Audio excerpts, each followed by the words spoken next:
Let's look at the fake news about fake news. Beginning on December 5th, parts of the White House website began labeling certain news outlets, when you know what that means, as fake news, in what many see as an escalation of institutional hostility toward press freedom.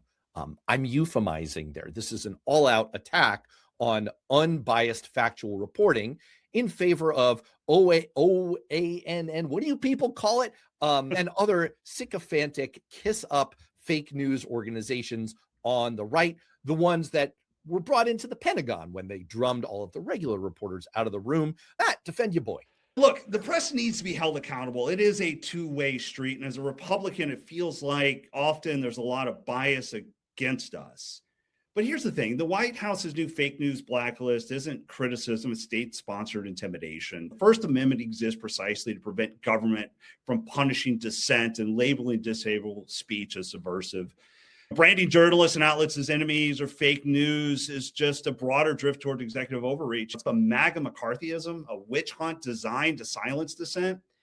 So I can't really defend this because even though I want to punch at the press, and look, as a strategist, I do it all the time, the reality is we function better as a country when we hold our leaders accountable. We demanded it when Obama was in office. We were outraged when they wouldn't report on Biden. But now, for some reason, we just want to turn the other way. It's hypocritical at best.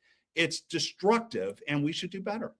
Agree with all of it. Only point I would add is that there is a myth of a liberal media bias that I have thoroughly debunked in great detail on worthknowing.substack.com. It was an intentional creation during the 1980s of right-wing activists to try to create a martyr complex. If you look at all of the metrics, all of the data, all of the numbers, and just use plain common sense, right-wing media that is essentially straight line, undiluted propaganda and panther piss, essentially, straight into the mainline veins of the American public, vastly dwarfs the size of mainstream media or liberal media, if you will.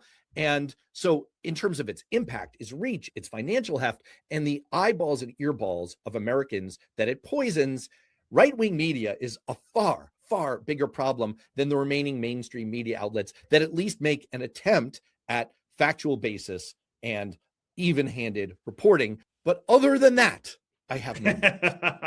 Yeah, but I think without question, there are media outlets that do bias against Republicans. More importantly, they just make a good villain, and we need a good villain. And that's what we get with the press more than anything else. They do try to be fair. They're just not always there.